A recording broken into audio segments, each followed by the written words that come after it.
Thank you, Lord, the libraries are open. This way my kids have books to occupy them. My wife and I team up to take on some of the best things streaming has to offer. Welcome back for more of Our Thoughts. No time for binging. We continue through the Umbrella Academy Season 1. This time with Episode 9, entitled Changes. It's 1993. Vanya's 4 years old, and she's having breakfast with some lady who's trying to feed her. Mary Poppins begins singing in French, and then gets rocked back by Vanya's power. New nanny shows up, knocked down the stairs. New nanny shows up, thrown out a window. So Reggie just scolds her each time like she just left wet towels on the bathroom floor. Finally, Grace shows up. Vanya disposes of her in the same way, with kind of a weird smirking smile. But because Grace is a robot, she comes back up with a vengeance. And Vanya looks a little scared. It's in this moment that I fell in love with the character of Mom. Show title reveal on the bottom of Vanya's oatmeal bowl. In Vanya's defense, what flavor of oatmeal was it? Question: was Mary Poppins the first nanny they ever had in the house? I mean, in episode 1, they had a bunch of ladies pushing the carriages with the babies inside, but then we never see them again. Did they take care of the kids from birth till age 4? My wife believes those are silly questions. She says the nannies of the babies probably stuck around. Then, over the years, maybe they just got whittled down. Also, maybe Mary Poppins wasn't the first nanny that Vanya took out. One thing we do know, Sir Reggie did not take care of those kids. He was not very nurturing. Vanya and Leonard back at the house. Vanya is still covered in blood, and Leonard cleans her up in the bathtub. First, who takes a bath whilst covered in blood? Take a shower. Second, Leonard is such a creeper for bathing her. Wife interjects, yes, creepy, but she was in shock after what she just did. Why else would she put up with him? Vanya believes that she can explain her actions to her siblings. Leonard continues poisoning her mind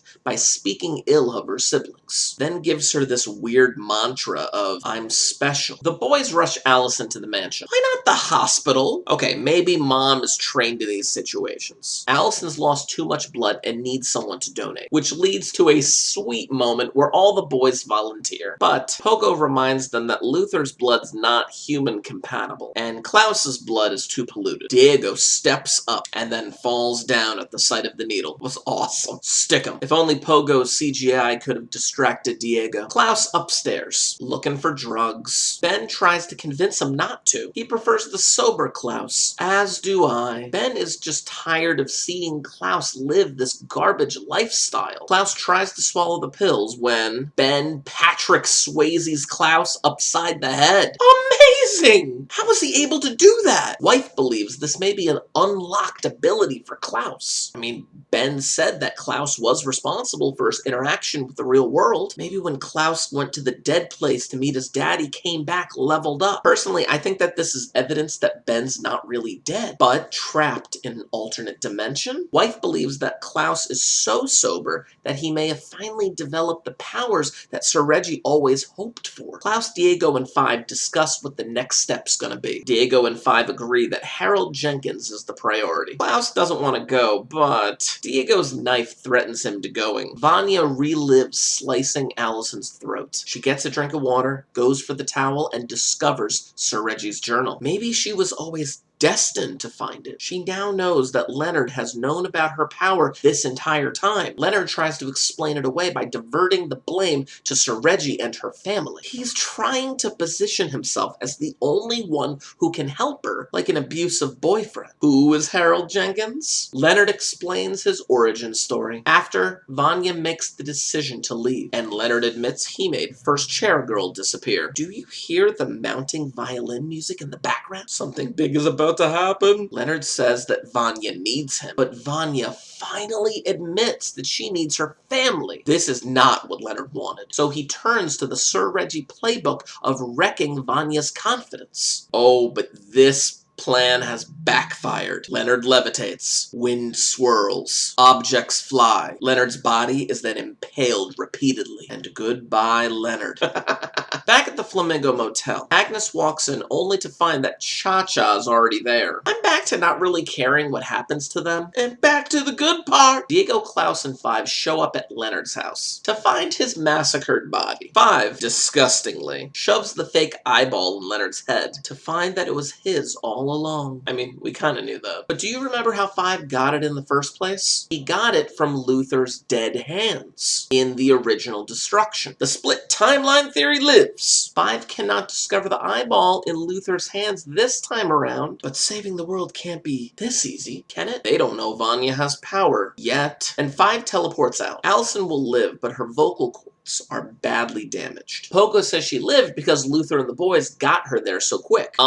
He wasted a ton of time cradling her body, if you don't remember. Diego, Klaus, and Five back at the mansion. If they were all gonna end up back at the mansion, why did Five teleport? Diego's going after Hazel and Cha-Cha. Five then asks Klaus if Sir Reggie gave him any additional clues. Klaus mentions the good shave and the potential that Sir Reggie spoke of. Five is frustrated and points out that Klaus's fidgeting actions is that of being an addict. Klaus shoves it right back in his face and says that Five is addicted to the apocalypse. Five responds by throwing the eyeball and shattering it. Did this timeline just get all screwed up again because of an eyeball? What is happening? My wife then says that it's in this timeline that the eyeball is not supposed to exist. The only reason Five has it is because he brought it from a different branch timeline. Luther then gives a dumb, heartfelt speech to Allison's unconscious body. To be honest, I wasn't really paying attention because most of it was dumb. Cut to Five making margaritas with Dolores. This scene just got way more interesting with the addition of Dolores. Knock at the door. It's Hazel. Five just casually invites him in for a drink like a boss. Hazel begins to explain something, but then Diego jumps him from behind. And he's video game jumping around the room, kicking at Hazel until he fights back. My wife says that she feels like Five during this fight when her kids are arguing or fighting. Okay, stop, please. Talk it out. Diego stabs Hazel in the leg. Unnecessary backflip. Headbutt. Bear hug. Diego bites Hazel's ear. Five finally steps in with the line that my wife usually ends the kids' fights with. I draw the line at biting. Five then knocks out Diego. Hazel then tells Five that he has quit the commission and is volunteering to help stop the apocalypse. Five informs him that Harold Jenkins is dead. Thus, that should have stopped the apocalypse. Hazel is beyond relieved and enjoys some margaritas. What do we do now? Time for a fresh start? Hazel suggests that Five can now pick up his life where he left off and grow up the way that he wanted. Before he leaves, Hazel gives Five his gun and Cha-Cha's gun in order to clear Diego of Eudora's murder. Vanya's apartment. You have 3 messages. Mr. Puddles is missing again? That cat better play a role in this show. This cannot just be for a cat name gag. Last message is from Vanya from a few episodes ago. It's a sweet message that wrecks Vanya all over again. How much time has Vanya spent crying in this season? It's obvious that her nose runs when she cries. Allison wakes up. Well, of course she can't talk. Will she lose her rumor ability now? Maybe she's now ordinary. She writes out on a notepad, Vanya and powers. My wife blurts out, why doesn't she just write a sentence? Ogo comes in to reveal the last of Sir Reggie's secrets. Yeah, I doubt it was the last. Diego wakes up to find that Five has let Hazel go. Five tries to settle him down about telling him that the apocalypse is now over, but then asks what Diego liked about Eudora in order to guilt him to not kill Hazel and Cha-Cha. My wife comments, Diego said that he liked Eudora's butt and legs. Those are 2 things that Dolores does not have. Vanya shows up at the mansion. Maybe call ahead next time. Luther walks down the stairs in this menacing way with this light glowing behind him. Vanya tries to explain what happened. Luther goes in for a hug while Vanya apologizes, and in a moment things turn dark. Luther starts bear hugging her. She can barely stand it. Unbearable. Oh my gosh, he's gonna kill her! The mansion begins shaking as Vanya's powers take hold, but quickly fade out. Wait, he didn't kill her. She barely survived that. Oh my goodness. Luther is putting her back in the basement cell. This is messed up. Luther, Diego, and Klaus discuss what to do with Vanya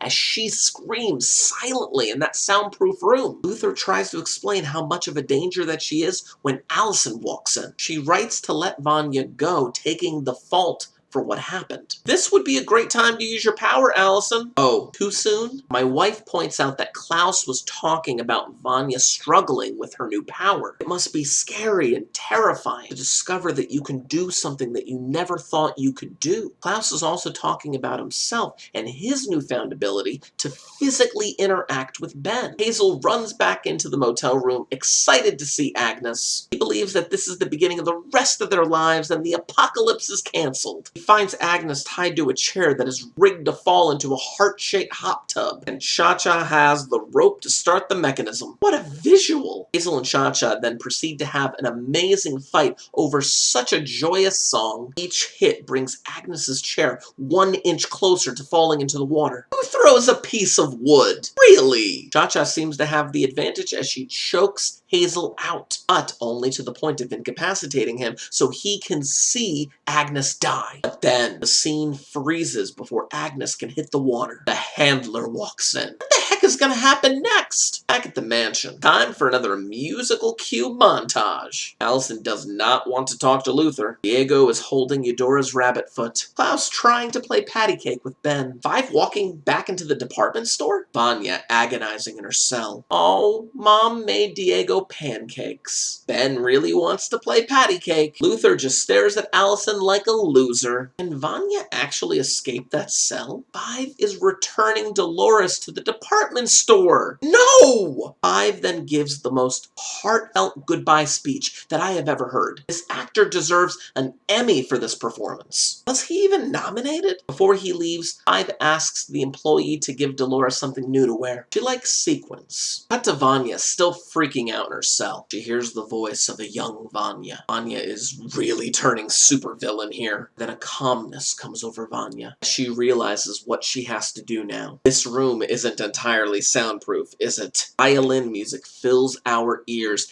as Vanya's powers fill the room. There's an explosion that's felt throughout the entire house, and Vanya walks out of that cell with a different eye color.